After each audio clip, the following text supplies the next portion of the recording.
Hello and welcome everyone back to Pipe Up. This is episode 2. How you going? Good, how you doing? I'm fantastic. Episode 2. How's it Who'd feel have to thought? be back? I was going to say, look at us. Who'd have thought?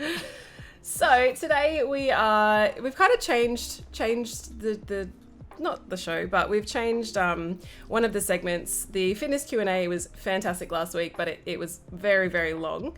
So we'll probably just keep that to like an on-topic fitness topic, I think, rather than jumping in and grabbing a bunch of questions. Yeah, I thought about it in the way that we used to do the old Fit for Purpose episodes, where we'd have a specific topic for an episode and we'd try and keep it all to that, as opposed to the free-for-all that was last week, which is more, I think, what the morning shows are good for, the Fit for Purpose shows. Yeah, it's good, but it makes us kind of jump around a lot of different areas, where I think it would be better if we had like one thing in mind and we kind of educate you guys and give you like a big bulk of info on that one thing, rather than trying to dip into a bunch of different little topics. I was thinking before we jump into the first part, which is the ups and downs, what I thought would be cool would be talking about what we've learnt just from last week, like in terms of with the podcast stuff, because I think from last week's episode to this week's episode, like so much has changed, so much has happened. So I suppose, were you thinking in terms of the technology or the way that we put our topics together or things like that? Yeah, generally, like, I mean, for me, so last weekend after the episode, I spent like probably 8 hours at my computer doing the logo, which you guys can see if you're watching on Twitch. Also on YouTube, it'll be above us, I think. So designing that and doing the background and doing the new overlays and then editing the video, putting it up onto YouTube, having a render that failed after 6 hours. And it was just like a huge, like my whole Saturday was gone basically trying to get this out to all of the things. And then you were doing all of the audio side. So you were setting up all the, what's the website?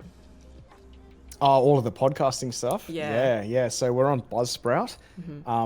And from there, it was a job of, I suppose, uploading the audio, setting up that first account, and then attaching it to all of the directories as well. Yeah. So, yeah, there's a lot of work involved in that one. Yeah, because we wanted the show to be available on any platform that you guys use. So people were like, can you put it on Google? Can you put it on Spotify? Can you put it on Apple Podcasts? It's like, okay, we got to figure out, like, make accounts for all those platforms and make sure that we have as much accessibility as possible, because obviously we want you guys to be able to listen to it on a platform that you're familiar with, and we know when you have to download something new just to listen to our show or whatever. Yeah, that's right. Yeah, so I think you go. As a first week, we kind of knew that there'd be a bunch of workflow issues. Yeah. There'd be a bunch of issues with us kind of like having to do things for the first time, setting them up so that next time we get to it, it's a little bit easier. I think the YouTube kind of side of things, I know that you learned some lessons there. We've got some funky stuff going on in the background with some video capture, and hopefully it sort of just pieces together into a Premiere template pretty quickly.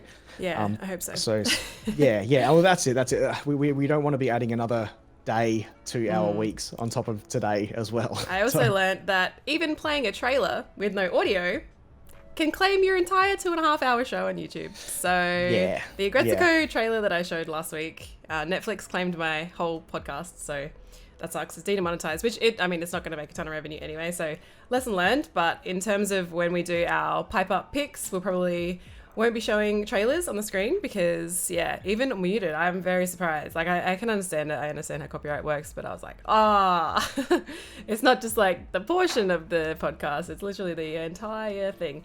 So that's a lesson learned, definitely from last week. Speaking of like tech and capture things, your camera is hella pixelated. I literally just saw it looks super orange. I don't know why it's so pixelated. You're like, is it pixelated? Yeah, you're like a Minecraft character. I don't know why. Really? Yeah, so if I flick over to the other screen, you're not gonna look nice. Is that on Discord or is that Discord? Yeah. Okay, roger that. So that's something to just be wary of if we do flick over to the other screen. If you guys are watching this on YouTube, it might not be super clear, but it's probably not gonna. Yeah, it's like RTX off. Oh no. It's fine. Oh no. So yeah, we'll jump into. It doesn't matter for now. It's fine. We'll jump into the first topic, which is ups and downs of the week. Do you want to start with do you have an up of the week?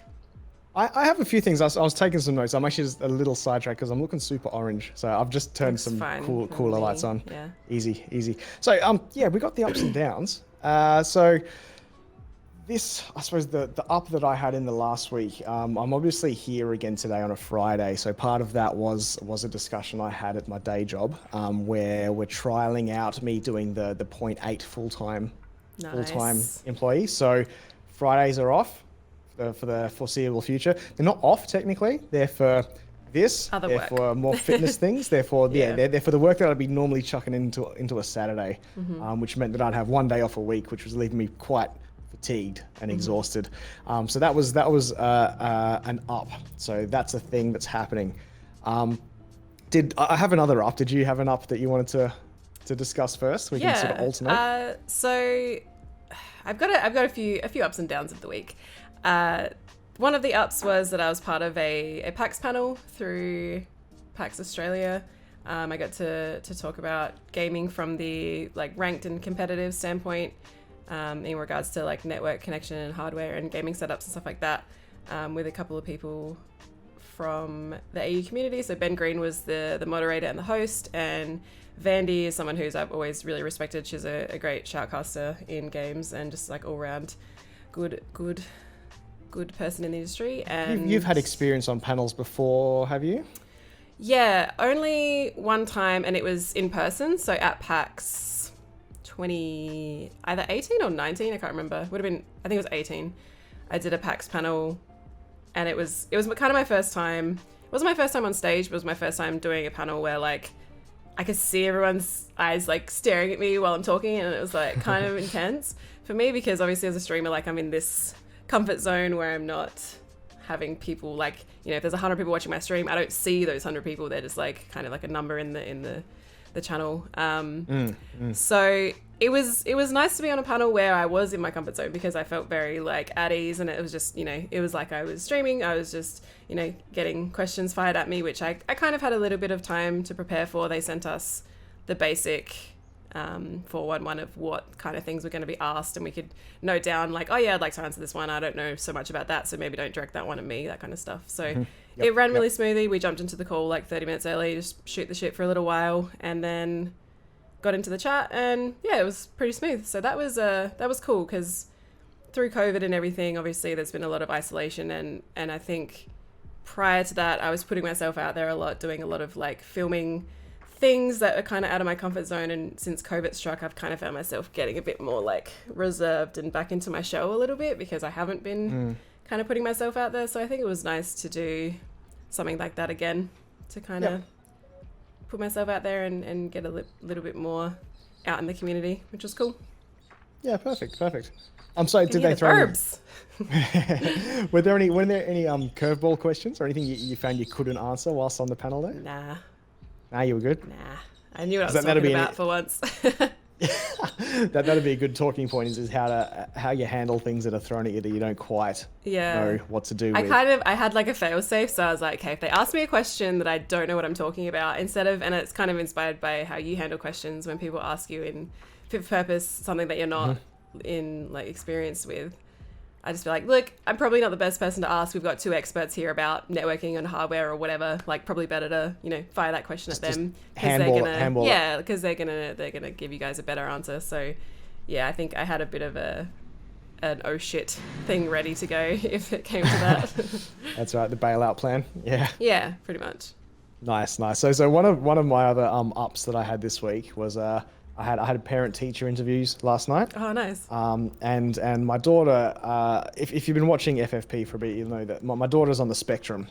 So on the autism spectrum, which usually means that kids on that side have sort of lower communication skills. And I suppose the upside there was that she's actually at the learning and the education level of the other mainstream classes at her age. So she's kind of caught up to that. Awesome. She has some funny little perks and things.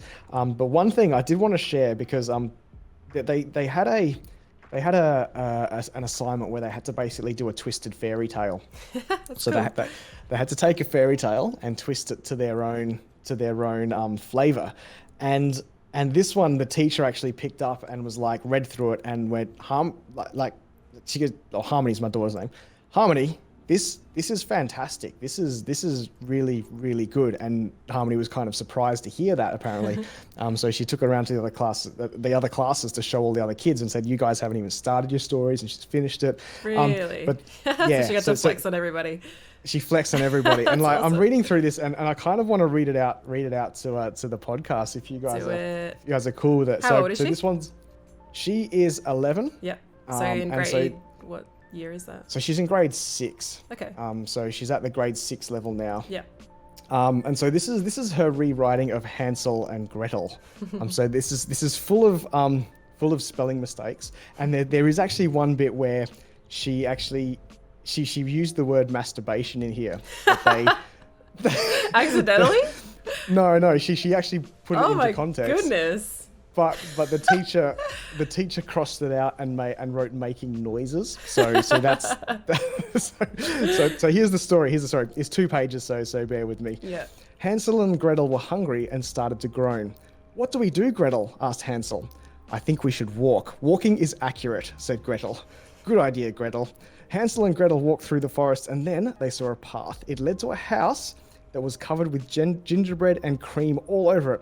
Wow, I never saw any type of house like that, Hansel said excitedly. Well, what are we waiting for? Gretel asked. Let's eat this baby. Hansel and Gretel started to jump into the roof and ate some of the sweets on it.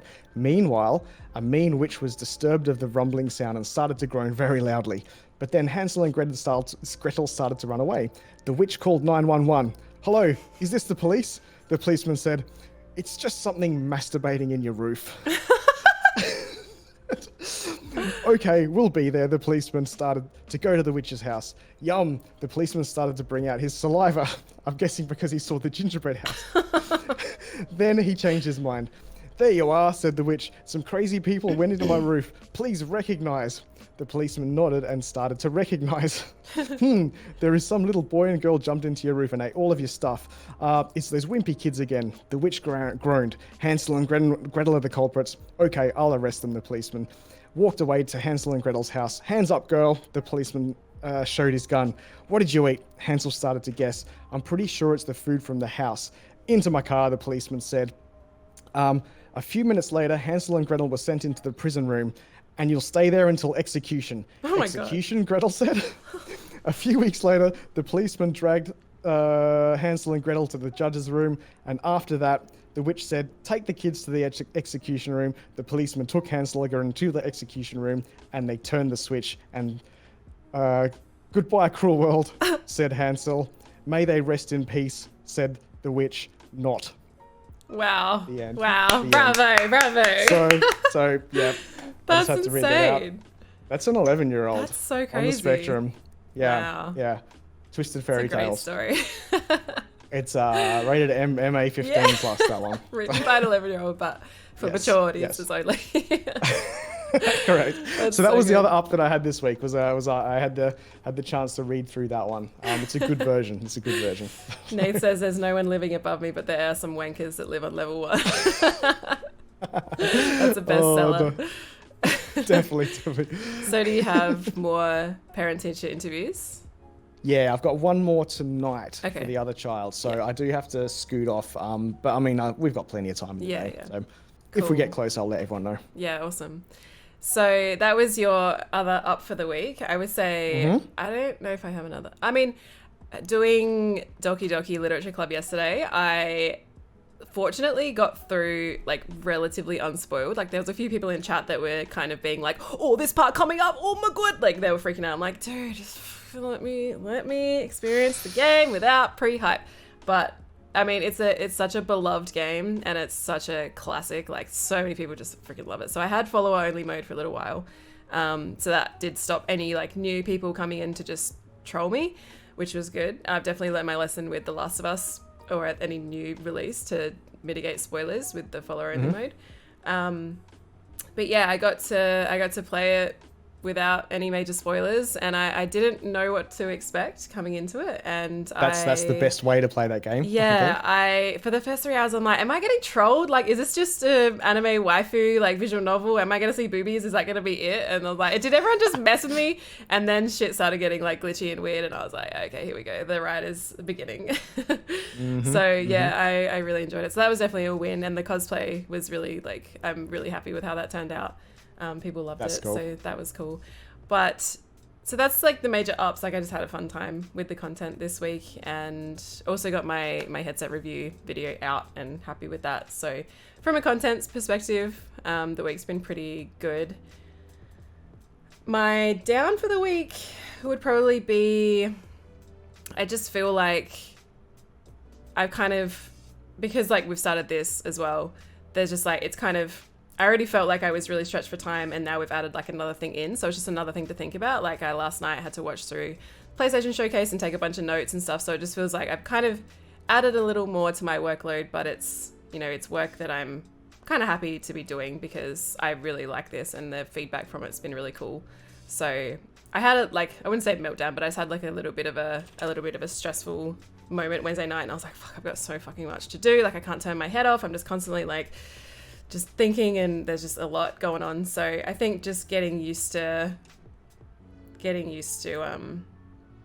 the added workload and managing my time better, I think. I think taking stream off on Wednesday to make the video was a wise choice, and before the panel, because if I tried to also stream on that day, it just would have been way too much. So I think and I think for you as well, you can't look at just streaming as the work. Like, you actually legitimately did your work. You were creating content on that day, so it wasn't a day off. It was just shifting the work that you were doing. Yeah. Oh, my other win from the week was I had a raid from Felicia Day and Amy Okuda, which brought in, they raided with like, I think collectively it was like 1,500 people. So for my channel, when I'm normally around like 100 to 150 people on a good day, that was insanity.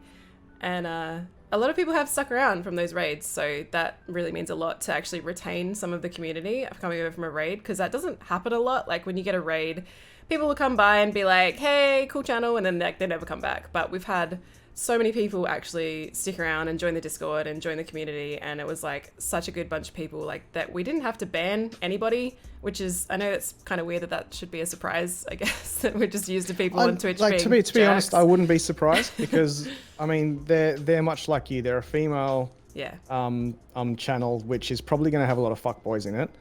So they'd have a pretty strong mod team, which means that the core that's high left, numbers and stuff as well. Like, they'd have a good team, and I think one of their viewers was like, yeah, the creeps don't get to stay very long in their channels either. So I think it was just a good quality raid, a lot of nice people. And so, I mean, in terms of up and down of the week, just a little bit of stress, but for the most part, it's been a pretty good week for me. Do you have any downs? Not really. No. You're me from last week. I've hurt myself a few times, but that's not a down. That's just the standard level for me. Yeah. I fall over. Yeah, hurt my thumb. I actually did. When did that happen? That was this weekend. That was I hurt my Sunday. Thumb. Yeah. So that was after the last podcast. Yep.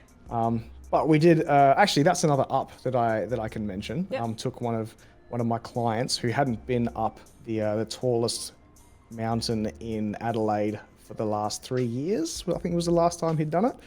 And we got him up there and down again, all in one piece. That's so good. Which is fantastic. He smashed it. It is a hard slog. Like, it's a big hill. And so anyone that goes up and actually makes the climb for the first time, or the first time in a long time, will feel it. And yeah, definitely was an amazing effort there. So that was a big up for me on the weekend. But the downs are just me falling over and hurting things and cutting my legs and stubbing my toe and all that sort of stuff. But that's just regular old Jeff.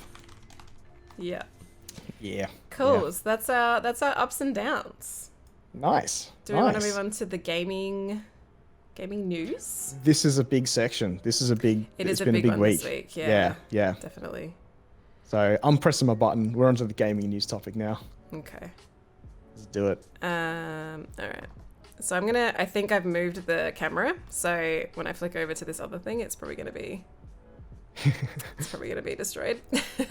But we're still working out the best way to do this, because basically, it's not too bad. Your camera's just really pixelated. It's unusual.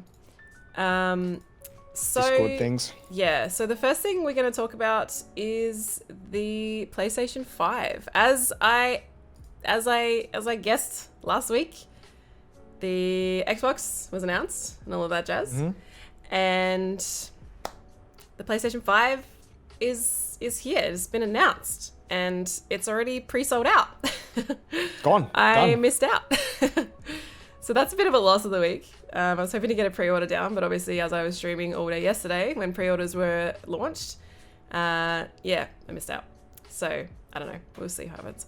So there's so much news in terms of PlayStation. So I'll jump into it because I'm so freaking excited for the PlayStation. The Xbox, I was just, whatevs. Everything that's pretty much coming out on Xbox is going to be available on PC, and as you guys know, I'm a PC player, so for me that was definitely more exciting, or less exciting, sorry, than the PlayStation 5. So PlayStation 5, it's coming out on the, when was it? The 12th, I think. I had to take a photo of it on my phone actually. I think it's coming out on the 12th of November for US, Japan, Canada, Mexico, Australia, New Zealand, and South Korea. And then November 19th for the rest of the world. The showcase showed off a bunch of new games. So I'm just going to talk about the ones that I'm excited for. You've got a couple. I've got a couple on there, right? Yeah. Yep. Bad news in gaming is the Game Pass is more than doubling in price on Xbox, possibly. Oh. So for me, number one, and that's why I'm wearing this Patronus shirt today, is Harry Potter.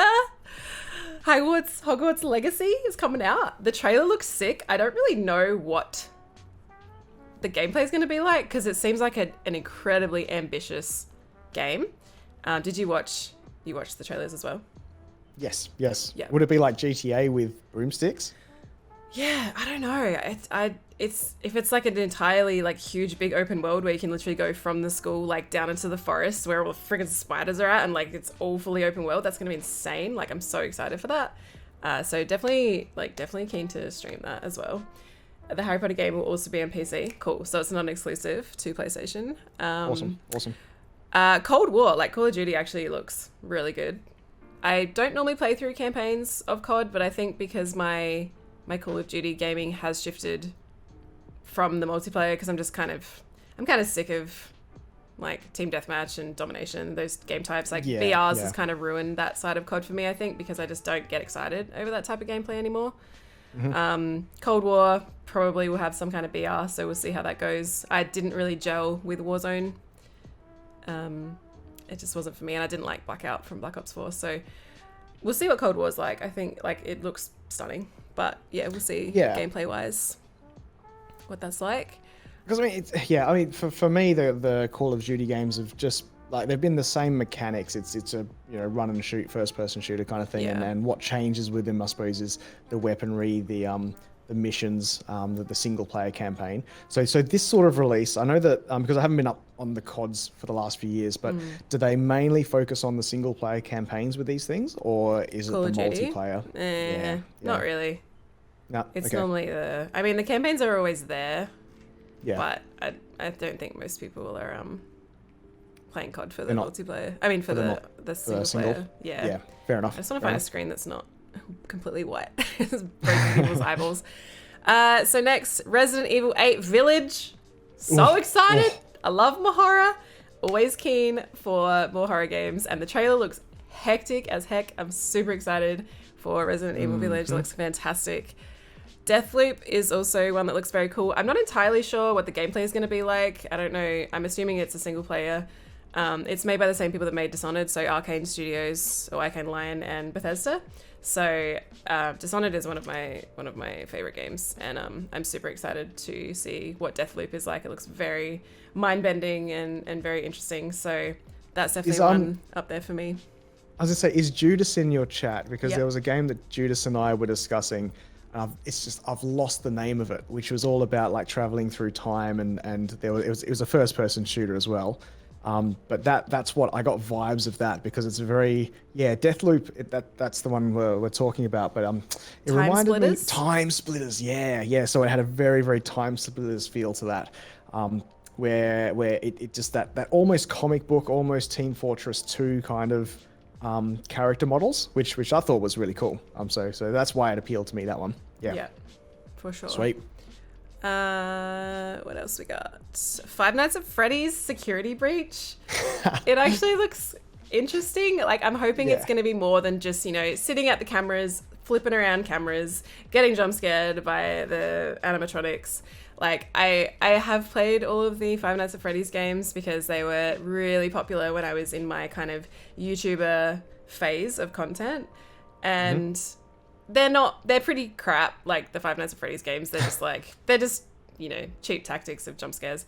But jump scares, yeah. I have a feeling from the trailer of this one it's going to be a little bit different. I feel like it might be something where you're actually able to walk around and it might have a little more depth to it. So I'm definitely going to check it out. I just want more, because I think that whole world has some interesting stuff going on, but I think in the past the mechanics have just been kind of really basic. I think from the trailer, I'm not sure if I'm correct, but the way that it played out was, it sounds like you're a kid that's lost in an amusement park. Possibly, I think even Freddy, or there was a voice that was trying to help you. So I think they're taking the narrative a little bit further and trying to add a little bit of depth to the universe by okay, here's the Freddy's. What was that one called? The Five Nights at Freddy's? Security Breach. Security Breach. That's the one, Rowie. So it looks like it's in a larger area, because the first one was just sitting in a camera. You're a security guard, and it was very very simple gameplay, which relied, like you said, on the cheap jump scares kind of tactic. But this one, it seems like there might be a bit more to it, which is really cool. I'm always I've never write off a game, like, just because a previous game was kind of basic. Like, there's no reason why they can't take that and run with it and make something really cool. So I'll definitely give it a chance, and I'm always excited for more horror content. So, I mean, I'll give it a try. If it sucks, it sucks. If it's cool, awesome. Like, I'll probably be pleasantly surprised. Next on my list is Demon's Souls. It looks sick. I am a terrible Dark Souls player. I had a lot of fun with Neo. I like the idea of those games, and I really wish that I was, like, good at them. I think I want to give Demon's Souls a try. It looks super good. Like, the trailer was very, very impressive. And I really do like being this tiny knight coming up against these giant monsters. Even if, I can't beat them, I wouldn't mind just at least giving it a try, maybe once or twice on stream, just for content. But the problem with those games is like, I'll watch someone like Barjo play them, and it'll be like, wow, this game looks great because it's so smooth, and I can do that, and then I cannot do that. And then I take 2 hours to beat the tutorial boss in Dark Souls 3 and question my entire skill as a gamer. So annoying. But yeah, Demon's Souls looks really cool. So, and of course we have God of War 2 Ragnarok. We didn't get to see much. It was literally just like voiceover of nothing really on screen. So that's definitely a big tease. It's built enough of a following and enough of a brand behind it. So yeah. So yeah, God of War 2, I will definitely be playing. Love the first. Boy. So it's topical as well, because we've been talking about doing a stream where I transform Jeff into old man Kratos with body paints and things. So that's definitely something that we were thinking, maybe like a special Halloween pipe up Halloween episode would be great, where we do that. So that can be on the not too distant future. In terms of the pricing, so last week we saw the Xbox Series X and S get announced. The X is the one with a disc drive, and that is $749 Australian. The Series S without the disc drive, so the digital only version, is $499. The PlayStation with the disc drive, which is Ultra Blu-ray as well, is $749. So it's 95 cents more expensive than the Xbox. And the digital only version is, so it's $100 more than the Series S Xbox. The digital only PlayStation edition is $599.95 Australian, which is incredibly competitive prices. I'm super impressed. And with the consoles, the digital version's the same hardware, like the same processors and everything, same memory. Maybe not the same hard drive space, but I'm not entirely sure actually of the specific specs. I mean, personally, I haven't watched movies on a disc for years. So having a Blu-ray player, I'm like, whatever. The last time I moved house, yeah. The most, I suppose, what's the word? The most freeing thing I've ever done was to give away all of my discs. So like, I just don't move around anymore with the discs. You don't need them. Yeah.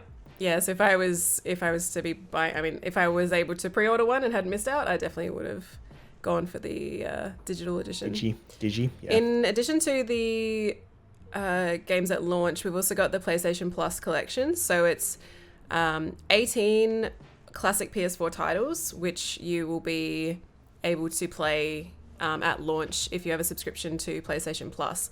So if you buy a PS5, you have PS Plus, you'll get access to, I'm going to list them all out, God of War, The Last of Us Remastered, Uncharted 4, Battlefield 1, Monster Hunter World, Fallout 4, Final Fantasy 15, The Last Guardian, Ratchet & Clank, Infamous Second Son, Days Gone, Bloodborne, Detroit Become Human, Batman Arkham Knight, Mortal Kombat 10, Persona 5 Until Dawn, and Resident Evil Biohazard.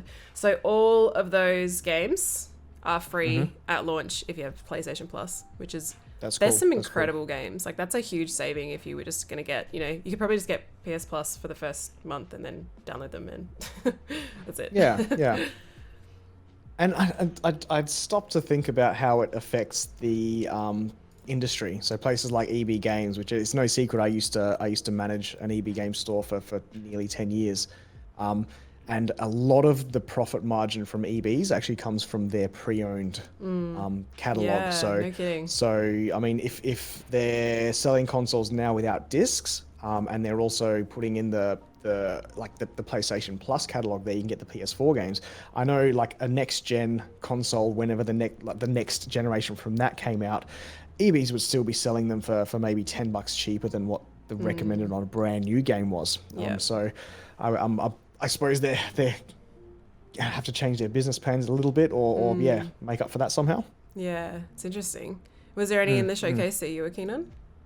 Yeah, so there was one. Just old man Jeff. Just one. On top of this, I did really like the look of Resident Evil. I've always been a Resident Evil kind of guy. Yeah. But Oddworld Soulstorm. I'm so excited to play that because I've never played the old Oddworld. So oh my god! I think it's going to be a really good intro to it for me. Yeah, Abe's Odyssey was just one of the greatest games ever, and yeah, Beefoot was going to say that as well. We're cut from the same cloth there, and that Oddworld, it's quite a, I suppose it's quite a depressing premise where a whole race of people's been picked up and put into a sandwich factory where they're going to make canned meats and that sort of thing. But Abe was able to escape, and his whole job is to help his people escape. But this on that next gen console looks, it's traditionally a side scroller, kind of left right. Yeah. But the way that the graphics were in that trailer, it looks like you kind of zip around the side of cliffs and mountainsides and stuff. So that was really cool. It looks really cool. Yeah. Press X to fart. Is that in Abe's Odyssey? Press X to fart. Exactly. That's the one. Oh no, I was gonna say Valhalla wasn't mentioned, but I forgot because when I saw the trailer for Ragnarok, I was like, is that Valhalla? And I was like, oh wait, no, wrong game. So yeah, that's coming out next gen as well. So that's pretty much it for like the PlayStation things. Another thing in the gaming news, which actually got announced yesterday, the Nintendo 3DS production has ended after 9 years. They sold... I can't believe it's 9 years. I know. So it was released in 2011 and the 3DS sold more than 75 million units. That's huge. Wow. That's huge. Wow. I think I've got about 4 of them in a backpack somewhere with broken screens, but... I'm going to flick back to... Are you just on your main screen? I'm just on my main. Yeah, cool. Yeah. Yeah, so I had a 3DS. I still have it somewhere.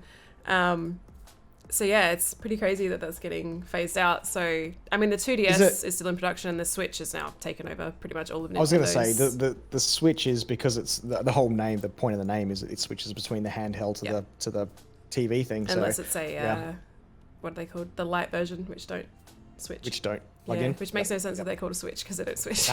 It's just called a single. Just call it single. Yeah.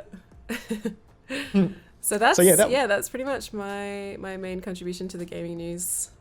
I suppose that on top of that, the PlayStation pre-orders have gone. They're done. Yeah. It's a very similar state with what we spoke about last week. The 30 series Nvidia cards. There was raffles from certain websites just to be able to get the Founders Editions. The Founders Editions, and this is just my opinion, and I should probably start off the podcast with, everything I say is my opinion and may or may not The thoughts represent. of my own, you may not agree with it. Yeah, exactly. And I mean, I think that there's a lot of value put upon the Founders Editions in people's minds. It's cool you're an early adopter, but early adopters also are basically beta testers. Problems. I mean, it's like people commenting on every single YouTube video, #first. People just have this weird, attachment to being the first in and having a bit of I mean, it's like founders badges in Twitch as well. I was here first. I was supporting this before everybody else. So I get a little bit of an ego boost from that. And that's fine. That's fine. It's cool. But yeah, so that's a bit of the news there, is that they are very, very hard to get your hands onto one of the 30 Do you series think cards. it is because, do you think there's less production because we're in a pandemic? Or do you think there's just more people that are like, I want to be playing games because I've got nothing else to do? Or the third contender there is it's a marketing tact, which is often used. Sold out, but not actually sold out. Yeah, it's a sold out thing where it's a supply and demand. Yeah. You can actually charge more when the demand is higher and the supply is lower. It's part of the whole elasticity of pricing. If anyone's done any economics in their education, elasticity of consumer pricing is about how much you can raise the price of something before people actually stop buying. So there's a whole theory around certain things that are addictive. You can really jack the price up and people are still going to buy it because it's addictive. It's something that people believe they need. And to be honest, it's exactly like the graphics cards and gaming things and stuff that, it really does form part of people's lives. My PC is my identity. I can put whatever color RGBs I want onto it. This is now something that I pay as much as I can for. So yeah. Fair. Yeah, so that's that was for gaming. I think that's all I've got for the gaming news. Yeah, cool. I'm trying to rack my brains for a couple of other things, but that was it. Cool. All right. Yeah. Let's move into the pipe up picks of the week. Picks of the week. So no trailers this time. Sorry, fam. Sorry. Stupid Netflix claiming my shit. Yep. So I'm just gonna bring up an image if you want to start talking about the show. The show. Yeah. So if you're in the FFP workouts, the one on Wednesday, I think it was, we did some switch kicks, we did some axe kicks, and this ties into one of the remakes that we watched, Cobra Kai. Yeah. Cobra Kai. Who remembers Cobra Kai? Cobra Kai. So, Cobra Kai. So the original Karate Kid. When you go back and watch the original Karate Kid, it's the story of, and I'm glad that a lot of people have actually taken this story and spun it around.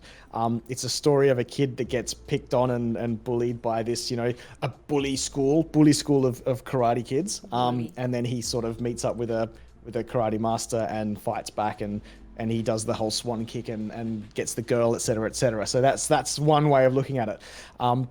This is now going, what is it, 30 years ago? It's almost 30, is it 30 years? I didn't even do the maths, but sure. 30 years on, and we've got the two, so the protagonist and the antagonist there in the story have now moved on. Have I got stream died? Nah. Not again. Stream's dead. Can you keep talking? Yeah. Can you? Yeah, my stream's just died. Okay. Okay. Cool. They're basically... Yeah, you want to talk? Can you preserve your recording for my editing, please? Yes. I obviously have watched Karate Kid back in the day as well. I wouldn't have watched it when it first came out, because it came out in the 80s, right? Yeah. 84, I think it was. Yeah, so I would have watched it a little further on, because I was born in 92. We're going to fight. And I think for me, I didn't really think I was going to get into it, but then Netflix sent me an email like, hey, Grace, we have a show that you might like. Season 2 just came out. And I was like, you know what? We got to do pipe up. We got to talk about some different stuff. So heck it, why not? Let's just jump into it. It might just be like some fun, campy stuff to watch. And then it kind of just grabbed me like straight away. I wasn't really expecting it. It was really entertaining, and I'm kind of glad that they made Daniel a bit of a dick, because even in the old movies, I was like, he's such a twat. He's not a he's not a likable cool character. No. So when he comes into Cobra Kai being like a car salesman, it's so perfect. Yeah, exactly right. So exactly right. So yeah, the car salesman thing fits really, really well. Yeah. In that he's just that annoying guy, and I do like the juxtaposition as well, because it's kind of like in the original you had what's his name? I can't remember his name. So you got Daniel-san and Johnny. Johnny came from like the rich family, the rich upbringing. He had everything, and Daniel kind of moved into town there. And now it's sort of flipped in that Daniel's got, the multi-million-dollar car empire, and sort of Johnny is doing what he can to survive, kind of thing. And I like that he uses the gimmick of like the karate thing in his car sales, like the bonsai trees. It's so cringy. Yeah, it's super cringy. I think it's so funny that they chose to do that, because most of the time car salesmen are like kind of scumbags and like cringy. Yep. And yeah, it's really, really, and I think I'm hoping that they actually took a bit of that from social media, because I a few years back you kind of see the memes around where they spoke about, hey, if you rewatch The Karate Kid and think about it as Daniel being a bully, and you kind of, whoa, okay, hang on, just looking at different people's perspectives here. Yeah, like when you see the Johnny's perspective of what happened the night of the Halloween dance. Yeah. Like, it's like he came in, he moved in on my girl, yada yada yada. Yeah. Like, wow, actually. So you do kind of build that empathy for Johnny in this one, sure. Especially in his circumstances. I suppose without revealing too much, you kind of, you do build a feeling for Johnny there, and you see him bring Cobra Kai back, and yeah, it's a lot about, I think, growth and changes, and then also there's a little bit of a Star Wars thing there, like the dark side versus the light side thing. Yeah. So for sure. Yeah, I really enjoyed. So I think there are 2 seasons of that. Yep. I got through the first season. Yeah, same. In an afternoon. Don't judge, chat. No judgment. Yeah. That's awesome. So yeah, that was really cool. Your thoughts? Yeah, definitely recommend it Yeah. to anyone that that like the original movies. Even if you haven't seen the originals, I feel like they probably call back to it enough that you can kind of grasp an idea. I mean, it's the same with most games and films and movies and like TV shows. You don't always have to have seen the original to grasp what's going on. Like a lot of media these days, their ultimate goal is just to retain people's attention. So they'll, do little flashbacks and little scenes of the past to give you enough that you can be like, yeah, okay, I kind of understand what's going on. Obviously, if you have watched the old ones, you'll be like, oh my God, like I get everything that's going on. Oh, and the soundtrack is fantastic. It is so good. There's a lot of original 80s like hair metal, but then there are a couple of tracks in there which are modern day sort of metalcore bands that are redoing some of the hair metal tracks, and it's amazing. It's really, really good. Really good. It's decent. Yeah, nice. Do you want to talk about your film? Film, right? So did you want to read the blurb for this one, Grace? Can do. Okay, so the plot. So the title of this is In Fabric. Yeah, In Fabric. Yeah. I suppose hands up in chat if you've seen In Fabric, if you've actually seen this film yet. I think it was literally just one of those. It's a new film. It is pretty recent, and it got really, really good Rotten Tomato ratings. Contrary to what we talked about last week, where Fantasy Island forgot to mention when we were talking about Fantasy Island, it got an 8%. 8%. Whereas this one was in the 90s, I think. Yeah, like a 91. Yeah. 91%. So In Fabric, did you have the blurb there? Yeah, this one's kind of long, so I'll just kind of skim over it. Go for it. Sheila is a recently divorced bank teller who lives with her son Vince. She's frequently chastised for insignificant work errors by her bosses and intimidated by Vince's new girlfriend Gwen, who actually plays who's the girl in Gwendolyn? Yeah, she plays Bryn in Game of Thrones. Game of Thrones. She visits department stores, Dentley and Soapers to buy a dress for an upcoming date in the sales. After meeting the enigmatic store clerk, Miss Luckmore, Sheila is drawn to a beautiful, flowing red dress which she tries on. She notices a strange rash on her chest after wearing it. After putting the dress in the washing machine, the machine breaks down and she injures her hand in the process. She returns to the store to get a new size, only to learn there's only one version and the store model was killed after wearing the dress for the store catalogue. And that kind of goes pretty deep. So I think I'll leave it at that and you can kind of explain. So I've watched it as well and I was like, you're going to have to take the lead on this because I actually don't know how to explain what the fuck was going on in this movie. It's so confusing. Yeah. It's if we want to make comparisons, if we look at things if we look at classic Stephen King films, you've got something like Cujo, which is a dog that kills people. You've got It, which is a clown that kills people. Sensing a theme here. Yeah. So what's the car one? There's a Stephen King book film about a car that kills people. Mm-hmm. Christine is the one. So if we take that idea and translate it to a red dress that kills people, that's what this is. That's what this is. This is a dress that leads to the untimely deaths of the people that wear it. Mm. Now, if you mix that in, I think Grace has got a graphic up there. So if you're watching the squad stream, is the store that sells this place. There's a whole weird thing going on there. There's like mannequins and there's creepy old guys and there's a woman. And the best way that I can describe the woman, it's so. There was another movie that I was watching where she's Russian. She's of Russian descent, but she's got such a huge vocabulary, and she speaks in the most crazy riddles. So she kind of draws you in. And when we talk about films and how we rate them, I think if we were doing the how many peaches do you give this film, anything below 2.5 peaches is the kind of thing that I'd want to switch off because I don't care. I don't care. Now this one, although what was going on was kind of mind blowing and weird and just very, very strange. I was drawn. I needed to see what happened. I needed to get to the ending of this. And to be honest, there were a lot of questions that weren't answered. Mm-hmm. There are a lot of things left open to interpretation.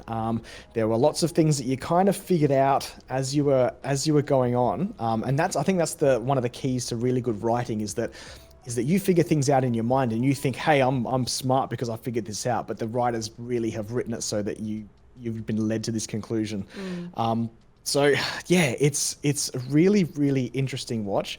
I wouldn't sit up with the kids and watch it. No, definitely not. Hot tip. Do not watch it with anyone that you might be a bit awkward around if don't watch it with the parents. No. There's a couple of little scenes in there that you'd be like, no. It felt like as well, like, I don't know if they were meant to be kind of vampires or what, but it felt a little supernatural, I think, with the store clerks. They were very...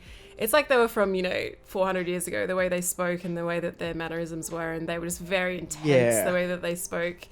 It kind of reminded me of Suspiria a little bit. Like, I was literally going to say that, yeah. Yeah, pretty much the whole movie, I was just frowning like, what the frick is going on? Like, I don't understand anything, but in a way that I was...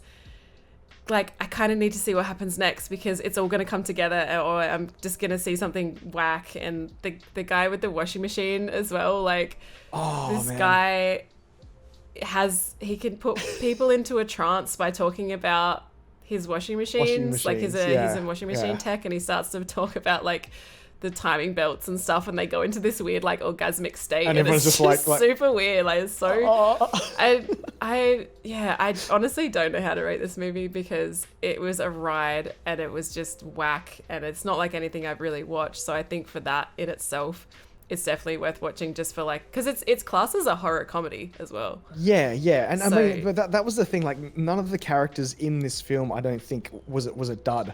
No. Each character, you kind of knew, like, you were starting to learn things about them, and you're like, that's weird. This is weird. And each of them had their own thing, and it was very cool. See, personally, I'm a strange guy, and I actually really liked the film for what it was, and I really liked the fact that there was a lot of that what is going on moment. And that's kind of what draws me in. For sure. Would you say people should watch it? Look, it's always going to depend upon the person. Yeah. There's a few people that I know that I'd probably say, yeah, don't worry about it, because you're probably just going to come and tell me that you wasted your evening. But I think a lot of the people that you and I know, so I suppose a lot of the people in our chat that kind of know us, I think they'll be cool with it. So like, I think it was Judas that originally mentioned Suspiria. Yep. I think Judas would that was love her it. recommendation. Yeah. So that'd be great. But yeah, like if you're the kind of person that just like, you know, if the peak of your film and video watching experience is Fast and the Furious, then I'd probably not go with this one. Not for you. Not for you. Yeah. But yeah, it's very interesting. It almost feels like, so the way it's filmed as well, I should mention, it's filmed like it's an old BBC 1970s film. So it's grainy. It's got those cool like awful animations that come up. Yeah. If I just watched it and not looked up, you know, the release date and stuff, and obviously the film quality of movies from the 80s or 70s or whatever was as to today's, I wouldn't question that it was filmed back then, because all the outfits, the houses and everything, the way it was filmed, everything looked exactly like it was from that era. It was done really well. Even just down to the editing, where they'd edit a scene, and then when it cut, the music would cut abruptly as well. Those sorts of things made it feel really, really authentic. So yeah, that was very good, very good. Nice. So nice. So that was a film. Yeah. So I haven't really consumed a lot of media this week because I've been so freaking busy. So I don't have any podcasts or books or anything that I've consumed this week. How about you? You got any podcasts or? I've got some podcasts. Yep. So I mean, I just did a whole bunch of talking. If you're happy for me to talk again, that's something that excites me. So one of the podcasts that I did, I've started listening to this one a long time ago. It's called Business Wars by Wondery. And what actually drew me back to it, the first season of Business Wars was it's a look at how businesses sort of got their standing in the market, and the way that this is produced, you kind of have to hear the podcast to really appreciate it. But it's one of the most highly produced podcasts you'll find. There's lots and lots of sound engineering, so there's lots of left, right, background music, noises. That the voice acting is really, really on point. And the first season is all about the Netflix versus Blockbuster thing. So if you don't know the story of Netflix, you'll see there's lots and lots of I suppose lots of bagging of Netflix. Blockbuster was the big giant, and they were kind of like, you know what, no one's going to want to download movies. No one's ever going to want to stream movies. Blah blah blah. And then you see Netflix the little started guy as like posting out DVDs, right? Yep. Like started posting out DVDs. Yeah. And where and if you were to listen to the podcast, you'll learn this. But where Netflix actually got its power was through the algorithms of showing people what they might want to watch. Mm-hmm. So if you've got that little thing where you've watched a certain number of things, it pops up saying, hey, you might like this. That was a lot of the power in Netflix as they developed that algorithm. Yeah. It's a big long thing, but the reason why I got back into it this week, and the one that I listened to, was that they basically take two big brands. So they had Netflix versus Blockbuster. They then had Nike versus Adidas. They had Coke versus Pepsi, PlayStation versus Xbox, and the one that actually came out a couple of weeks ago was Red Bull versus Monster, which might interest Grace. So yeah, there's 3 episodes in this one, and it's all about how Red Bull started, as many of you might know, as Kratendang from Thailand, and then German businessmen went over there. It kept him awake for so many hours. And he's like, I need to bring this to Europe, and that was that. And then Monster's obviously the American competitor to that. That was a really good one. So if you do have some time, if you find yourself just looking for some sort of content to take in, and you'd like to learn a little bit more about the brands that you're consuming every day, Business Wars by Wondery is a very, very good podcast. Yeah. Quackling says, Jeff talking about podcasts is as hypnotizing as the guy talking about washing machines. Oh my God. Has Quackling seen? it's so bad. Sure. I just imagine people, they're just going, oh. So my intention before today was to listen to the audiobook of Women Don't Owe You Pretty, but I didn't, so I'm going to make it this week's task. Oh, that's right. Yeah. Coming up. I honestly just have not had time. I've just been watching my same old Binding of Isaac and Fall Guys content. Just brainless content that I don't need to think too much about, because my brain has just been like a constant wheel this week of just what I need to do. So yeah, definitely needed some disconnect and not something anything too heavy to consume this week. Do you feel like you've achieved though? Yeah, I'm not unhappy with how the week's gone. I think it was just managing my expectations of what I can achieve in one week and not trying to go too far beyond that, and like having too high expectations and being too ambitious with, I mean, how many hours there are in a day. And because there's a difference between busy work and work that's actually like productive as well. Sure. Yeah.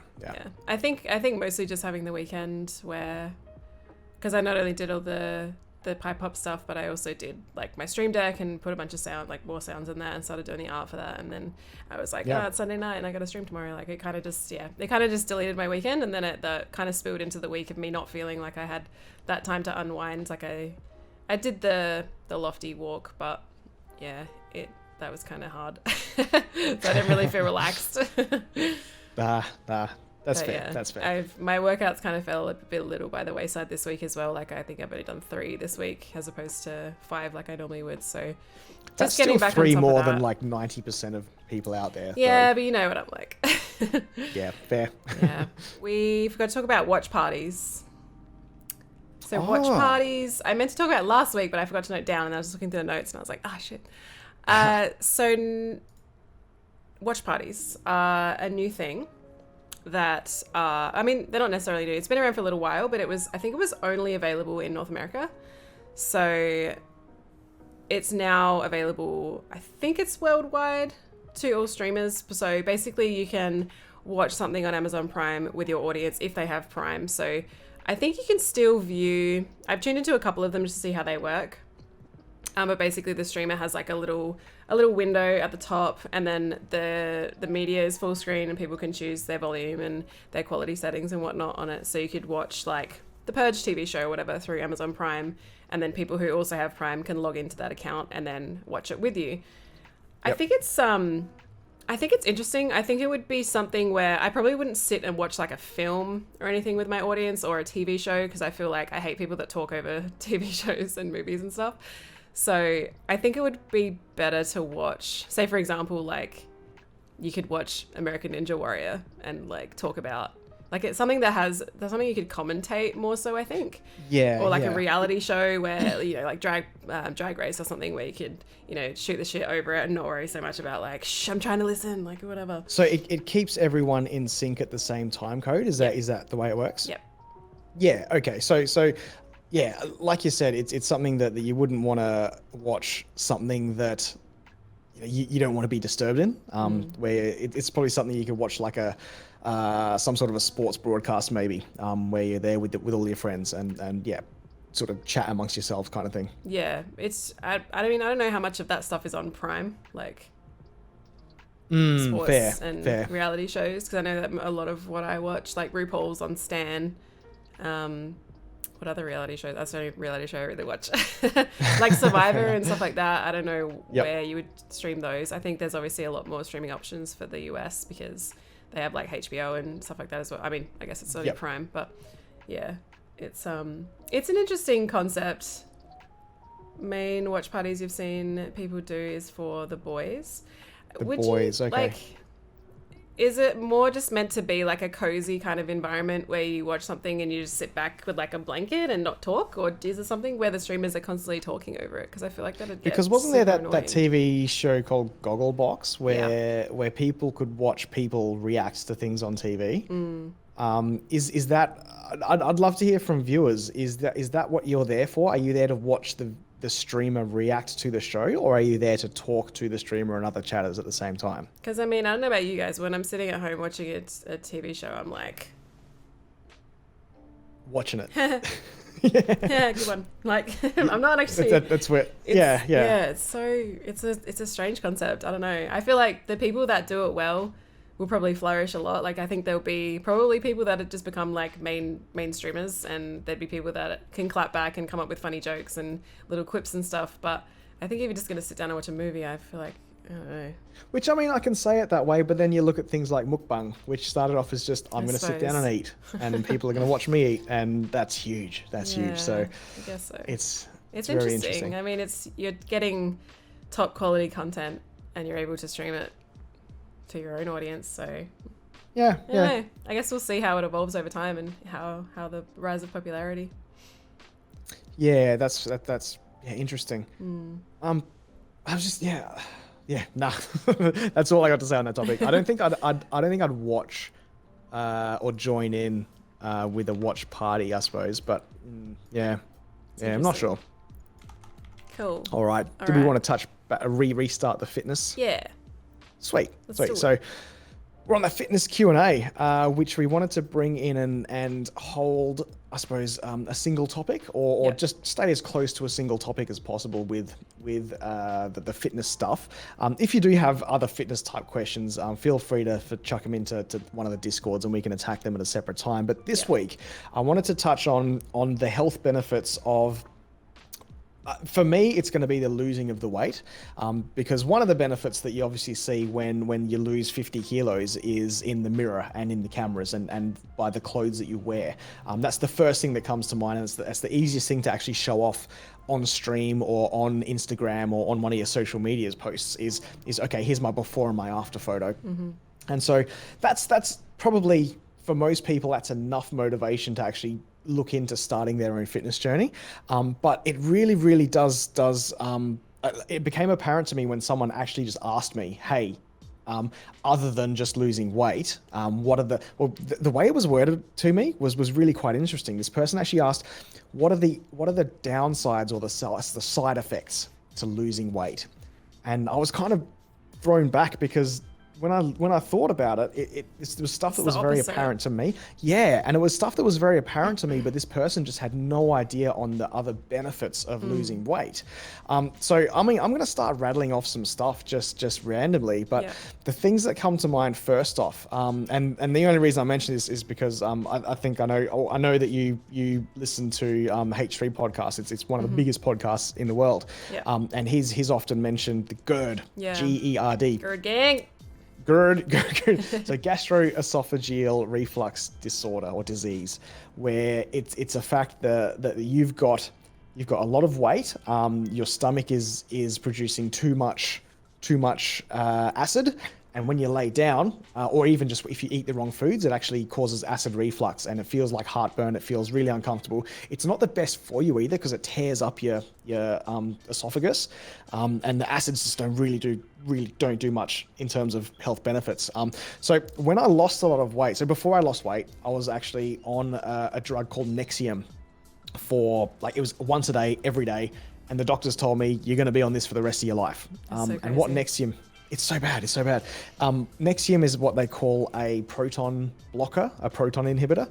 And if you know chemistry, a proton is basically a hydrogen atom without the electron, which is H plus. It's an acid. So it blocks acids. Similar to a beta blocker?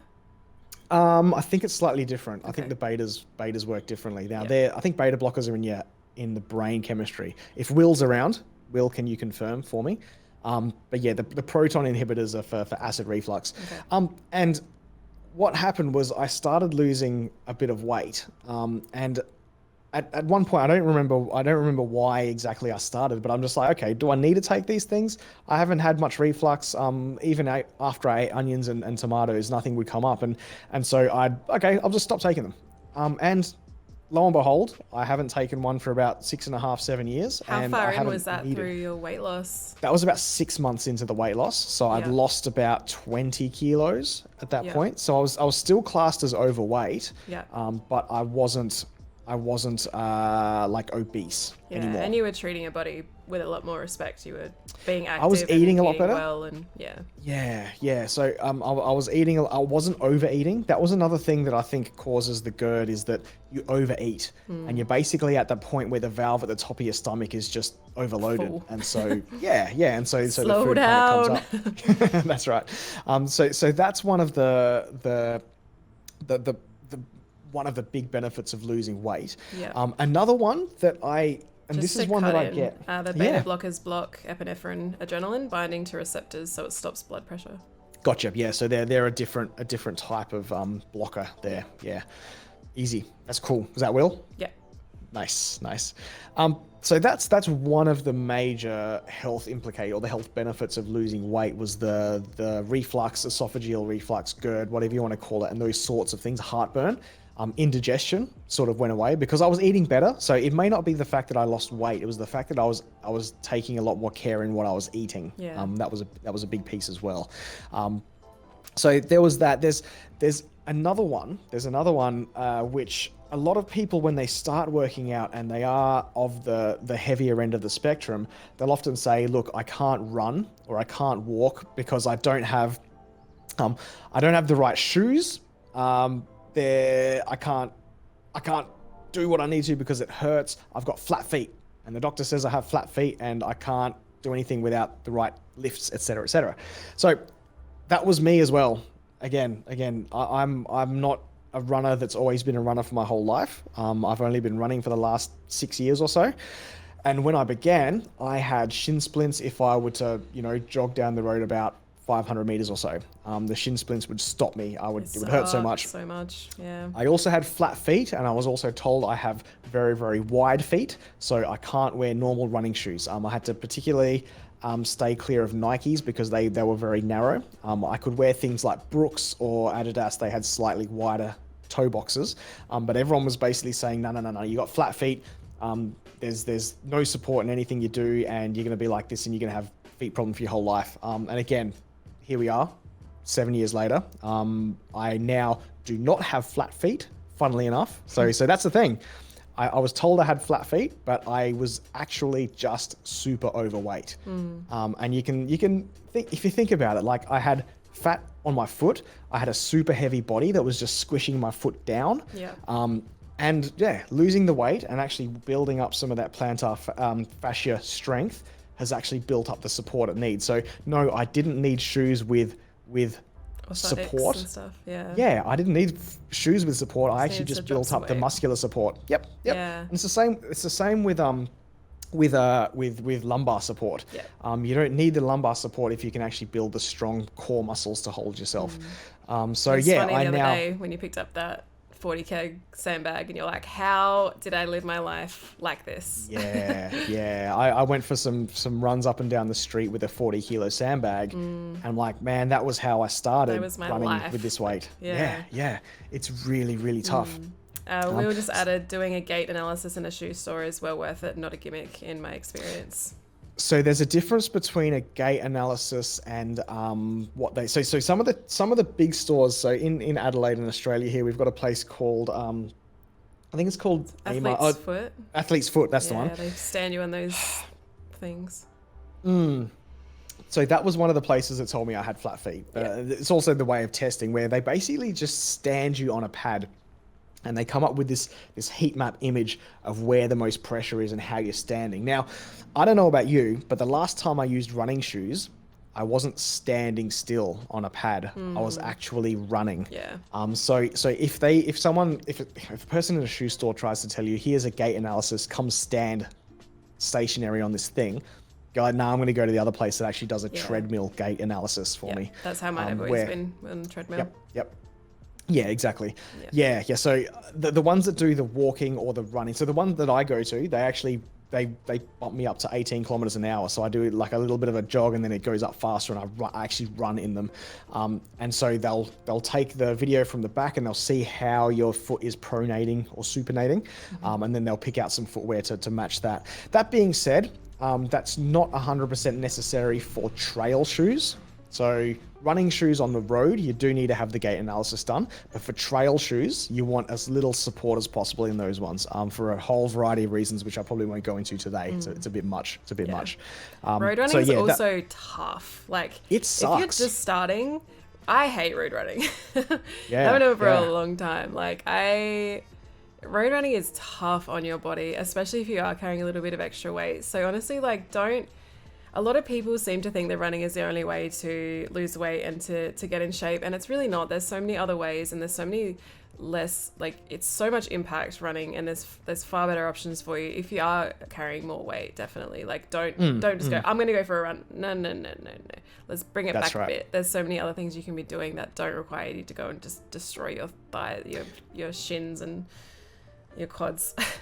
Yeah, because running is quite destructive if you don't have a proper form. Sure. And to learn proper form, you have to have strong glute medius, you have to have strong glutes, you have to know how to fire them all in. Like, it takes 200 muscles just to move your body into a step to walk. Like, walking requires 200 muscles. So can you imagine if you don't know how to fire them all at the right time? Like, you're going to go from literally going from crawling to running without learning in between. And there's so much potential for damage. So yeah, exactly like that. You wouldn't go road running straight off the bat without a coach, and that was a bit of my mistake. So learn from my mistake, in that I actually basically went straight into it, hurt a lot. I went through lots of pain. I went through lots of shoes. I went through sore knees, etc., etc. But I did the same. Like, before we started training, I would go for like a 5K and I'd do the same loop around my house and try to like beat my time each time I went out. And, you know, I was just wearing, you know, Nikes off the shelf or whatever, not the right fit for me. And when we started training together and we did some running training, I was like, oh wow, I've been running wrong my whole life. Yeah. For like 24 years or whatever, I've been running like an idiot. And Sushi, who's in my chat at the moment, there was just a light bulb moment when Sushi was able to come run with us at True Grit in Adelaide. So I hung back. I spent a little bit of time with her, and just it's little things where if I can watch someone, see how they're running, see how their body's moving, give a few pointers, just, you know, stand tall, lean forward, etc., etc.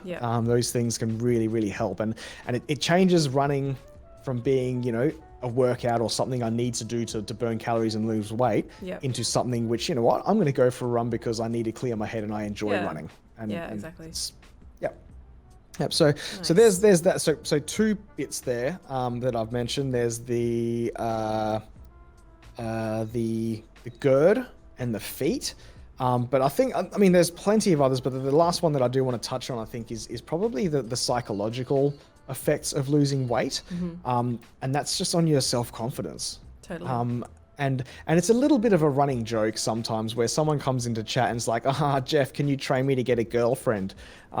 Where, to be honest, it's not, it plays a lot less than what you'd think, the physical appearance of someone, and more about the confidence and more about how you carry yourself is attractive to potential partners, right? Yeah, or even just being physically capable, I think. Like, you know, if you're dating someone who is happy being and I have dated people like this in the past, people that are happy to just, you know, sit around and do nothing and be obese and eat junk food and not have an active lifestyle. And it gets very claustrophobic after a little while. It just feels like you're not really doing anything. You're not really progressing. You're not aiming towards anything. And for me, I think it's definitely an attractive trait for someone that is more of a go-getter and is like, hey, let's go out and do like a physical activity on the weekend and get outside and not just sit around and get fat. Yeah, I can say the same. I think I've had past relationships where it's like that, and the term, I suppose, misery likes company is comes to mind, because it is very easy to fall into the doom scrolling mentality, the just living in negativity, etc. And just being happy with complacency, I think, is something that's definitely a big turn off for me. Yeah, fair. Yeah, and yeah, I mean, a lot of people. Everyone's different, obviously. But. Yep. But I suppose if we're looking at it from in terms of the benefits from losing weight, you're gonna make this lifestyle your lifestyle. You're gonna make being healthy not just a fad, not just a quick workout regime. You're actually gonna be every day. I've got to do something. I want to be active, and I'm gonna drive those around me because it is inspiring. Even just me seeing someone go for a run, like through my window at work, I'm like, I could go for a run. Or people checking in the Discord, I'm like, like last night I saw Liam checked in and did the Blitz cardio one. And I was like, I'm gonna do that. That's fantastic. It's so good. Like I love the community that we've managed to build, and seeing people making good choices and maybe doing their first ever workout through the FitForPurpose VODs has been awesome. So cool. Yeah. And all of that comes as a benefit from starting a healthy and active lifestyle. It's all part and parcel with that. The healthy body, healthy mind, and on top of that, healthy community, healthy relationships, healthy outlook. It's all part of that. I think for me as well, because obviously my transformation was the opposite. I was super underweight and I was going through some trauma, and putting on weight and becoming stronger and just leading a more healthy lifestyle definitely changed me as well. Because when I was thin and I wasn't eating a lot and I wasn't exercising, I was just tired all the time because I was probably malnourished. I wasn't getting enough nutrients in my diet and calories in general. And I was just, I just felt fatigued at all times of the day. And it messed with my sleeping schedule. Because I would kind of always feel tired, but then I'd go to bed and I wouldn't be tired because I had done nothing all day. And I think that's something that a lot of people who aren't physically active probably struggle with. I see a lot of people say that they've got insomnia and stuff, and I'm not a doctor, and this is obviously just my opinion, but if you're sitting around doing nothing all day, your body isn't working and you're not going to be tired. Like I get really tired at night because, especially days when we do huge workouts, my body is physically exhausted because I've exerted it and I've done a shitload of physical activity. So I get to bed and I pass the fuck out because I'm tired. Yeah. That's not, I mean, you say it's your opinion, you're not a doctor, but I've heard that from multiple different people in the industry. And also just motivational speakers like Jocko Willink is a massive one for this. He gets up at 4:30 every morning, takes a photo, puts it on his Twitter, and then he'll do a massive workout and then go about his day. And he says, it doesn't matter if you know what, I'll go to bed at 9:30 or 10:30 and people say, well, that's so early. He goes, I don't define that. What defines that is the fact that I go to the bedroom, put my head down, and I'm asleep within 30 seconds. Just because he's got through that. And I think that's a good point that you mentioned as well, is that when people are kind of living this, and I've on the video here, I've got my hand in a flat line, where, you know what, during the day, you're not exerting yourself. You're sitting at this medium level of exertion and just mediocrity. And then when you come to go to sleep, you're still at this medium level. You're not actually dipping down into a tired state where you need to sleep. Whereas someone like yourself or myself or whomever's out there getting after their workouts daily, you're going to put the work in, you're going to get after your productive day, you're going to have a good day at work, using your head, etc. And you're peaking. So you've now exerted yourself, which means when you come to the end of the day, the sun goes down, you're doing all the right things by not looking at too many screens and just relaxing your mind. You're going to dip down and you are going to get tired. And I think getting tired is a big part of you know what, I'm going to put it out there. I think insomnia is one of the most misdiagnosed things out there at the moment. I was the same. When I was underweight, I was like, oh, I've got insomnia, I can't sleep. And I was like, no, it's because you're fucking lazy. Nah, you just can't sleep. You just can't. Your whole day is just a flat line of nothingness. Of course you're not going to be tired. And you're sleeping, you know, like my sleeping schedule as well was terrible because I was doing like the night hours of streaming. So I was, you know, getting up at midday, streaming from like 7 p.m. till 3 in the morning. And then I'm like, oh, why do I feel miserable? And why am I not eating well? And why am I tired? It's like, hello, come on. Yeah. So like, we're not here to be egotistical because we're, you know, we have a perfect sleep schedule and we work out all the time, we eat well. Like we've literally been in your shoes. If any of this is resonating with you guys, we have been there. I've been underweight, I've been unhealthy, I've been incredibly self-conscious. And I think, Jeff, you've been on the other end of the spectrum where you've been really overweight and unmotivated. And, you know, you can turn that around no matter how old you are. Absolutely. I see a lot of people like, I'm already 40, like my, this is going to be my life there. And it's like, do you really want to accept that for, you know, how you'll probably live another 40, 50 years if you look after yourself? Do you really want to accept that you're just going to be like miserable for the rest of that time? Like, it's crazy to me that people don't want to, you know, you don't have to make enormous changes to improve the quality of your life. If you make small changes and enough of them. Yeah. It's cool. It's cool. Yeah, exactly. Techno Daisy said, the thing I love about you guys, it's all real. You're not putting on the perfect Instagram image. We don't have ripped abs. We eat and try to, you know, maintain. I'm a full-time gamer. So, I mean, at the end of the day, my lifestyle is not perfect. My job is to be looking at a screen and playing games for 8 hours a day. But I try to offset that with, you know, eating well, having a standing desk that I definitely don't use enough. But, you know, we're trying to be real about it and trying to set a good example to show you guys that a healthy lifestyle, no matter what situation you're in, is an achievable goal for sure. Yeah, that's right. That's right. It's not something that's going to take over and destroy your way of life. If anything, it's meant to improve it. Yeah. So. Yeah, so James just brought up something. Part of my sleeping bad is slight insomnia is due to my mind constantly overthinking everything, and I can definitely relate. Like I said, like a lot of my week this week even has just been me like overthinking everything and not being able to switch off. And I think it's something that I should probably get back into, but is like meditation, especially guided meditation. If you're not qualified, you're not experienced in meditation, it is something that takes a little while to get better at, but I would definitely recommend some kind of guided meditation, or even just like Headspace is an app that I've used for a long time, and it has like sleep tracks, so it's kind of just someone with a pretty soothing voice reading you a kind of like a bedtime story in a way. They're setting the scene. You're in a forest and there's forest noises and there's a crackling fire, and they're just kind of guiding you. There's a big gingerbread house. And someone's masturbating in the roof. Things like that. I think sleeping aids definitely help out, and obviously all of us are probably guilty of having too much screen time. That is a big factor in messing with your circadian rhythm, because we have lights in our faces up until the moment we go to sleep, or try to go to sleep. Yeah, try. That's right. No, and I'm glad you brought that up, because part of the mind overthinking things, one of the things that helps with mindfulness in that is journaling. And I often call this podcast part of my journaling process, where I've got lots of stuff that's happened throughout the week.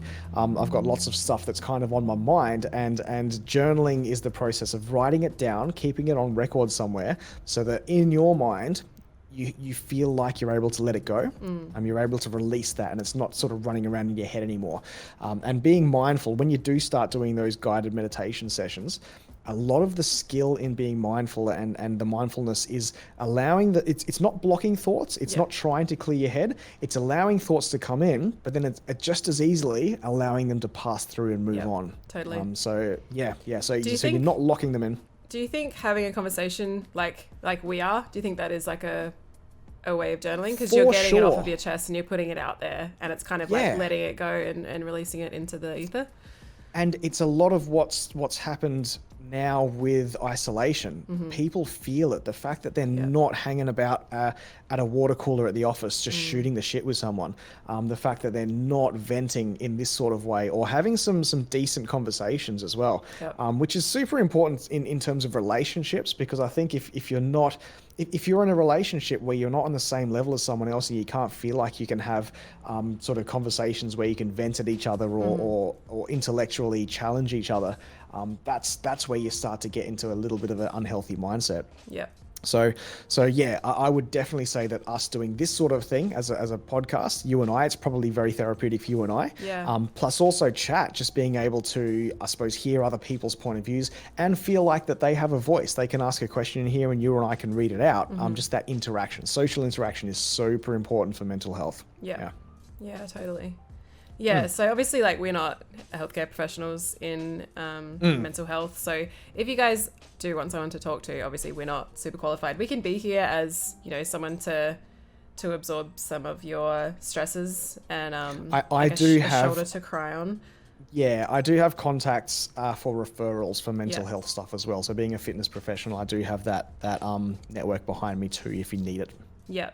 Yeah, so if you don't feel comfortable sharing in this kind of space, then obviously therapy is a fantastic place to start. I don't know how, I've never been to therapy myself, but in terms of availability and stuff during a pandemic especially, I'm not sure exactly how that is. But at the very least, we do have the Discord. We have the Real Talk channel in my channel, and we have the FitForPurpose Discord, where you guys can at least put your feelings out there and try to get them off your chest if you want to journal in that way. We're happy to try and help you guys out, and just be there to be like, you got this. Like, sometimes you just need to put it out there and get a little bit of an ego boost, I suppose, from people in the community, just spamming your love hearts or whatever. Yeah. Lysander in chat has also mentioned that lots of places are now doing distance sessions for therapy. Yeah, cool. So that works as well. Which I think when you're doing that sort of thing, video chat helps a lot, because there's so much in communication that comes across in visual cues for faces. Like the worst thing is when you're on a Zoom call with some of your workmates and you can see that they're off, like, looking They're just around. not interested. They're not doing it, and Literally. you're not engaging. Yeah, you're not engaging with that person. So yeah, you can hear when someone's smiling on the phone, but you can also see them smiling. Seeing someone smile has so much more value. Yeah. I think as well, like even in just in terms of therapy, having obviously not done it myself, but I feel like similarly to how I did with the panel, I feel like doing therapy from the comfort of your couch, you can have your blanket on and you have the camera on. It's kind of more of a comfort zone where you might be more willing to be more vulnerable and open up to a therapist if you do feel like you're in more of a comfort zone rather than going to their office and sitting on a foreign couch and being in an environment that you're not super familiar with. So maybe distance therapy is going to be like a new wave of therapy. It's all, yeah, there's so much to it. And like, if I'm being completely honest, me having most of the lights off in here, it feels much more of a, it's a cozy conversation. It's very nice. It's very nice. It's cool. So yeah, absolutely. Cool. Yeah, cool. So that's a bit of the health and fitness stuff. So if anyone has any topics that they would like us to spend a bit more time on, because I believe this is the area that we can sort of go outside of just the physical fitness, but we can also spend a bit of time talking about opinions and other people's input and stuff. Yeah. Let us know. Probably in Grace's Discord is probably the best place to throw that in. There's a lot more people in there. Or if you want to DM me with any questions, and I can turn it into an anonymous discussion point as well. So yeah, cool. Yeah. So I think that wraps it for the fitness side of things. So we are going to wrap the talking portion around here. Is there anything you wanted to add? We do have a little bit of time. We're basically trying to keep it under 2 hours because most of the services where you upload the audio only stuff really prefers things under 2 hours. You have to start paying fees on top of the time. So we're going to try and keep these parts. That's why we wanted to keep the fitness thing a little more focused as well. Yeah, true. But there was nothing really to add? No. So, I mean, I've got my notes here. I think I've covered most of the things. We did the gaming, we did the picks. Do you have any ideas about what you might be looking at for your picks for next week? Not really sure. I definitely want to listen to that book. So maybe if we both listen to it, like what James mentioned last week, perhaps if we both listen to the Women Don't Know You Pretty and you talk about it from a male perspective. From a male perspective. I'll listen to it from a female perspective. And if any of you guys in chat want to listen to it as well, it's called Women Don't Know You Pretty. It's on Audible. If you've never used Audible, I'm going to put it on and do some housework. Yeah, I'm just going to do a free trial. And I think that's probably the main thing that I'll try to look at. There is a couple movies on the Google Play Store. Obviously, during like a pandemic, we haven't been able to go to the cinema. So a lot of movies have just gone straight out to Google Video, which is where I consume most of my movies. It's normally about $4.99 to rent a movie. You get it for 48 hours. And I'm happy to support movie places at the moment because they're probably all struggling. So many things are struggling. But it's good to support that. There's one called The Invisible Man. So I'm interested to know. I'll look into this, but that might be a remake. I think it is a remake. I'm pretty sure I've seen the original of Invisible Man. Yeah. There's been many tellings of an Invisible Man type thing. But yeah, it'd be interesting. The main character is Peggy from Mad Men, so I want to watch it. Yeah, right. Yeah. Okay. Cool. Have you finished Mad Men yet?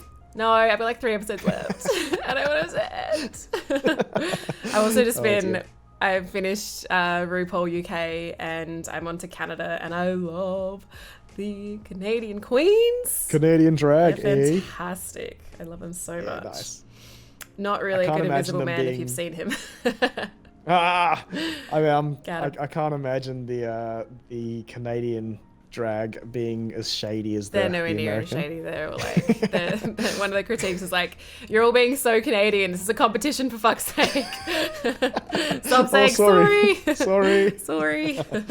Nah, real talk, Canada is an amazing part of the world, and I'll probably one if I were to move to another country. 100% be Canada. I have no question. I mean, I haven't seen a lot of Europe, but I think Canada is probably one of the few places that I have traveled internationally where I felt kind of at home and quite settled in a different country. Absolutely. It felt very familiar, especially like there's so many Aussies in Canada, especially in Whistler. Like all of the restaurant stuff were Australian, which was quite funny. I didn't get to experience much of the East Coast, so that's where the French Canadian people are. I was more sort of Toronto, but I got a little bit of French there. But I think around Montreal would be and Quebec and whatnot. That'd be really, really cool. See potato.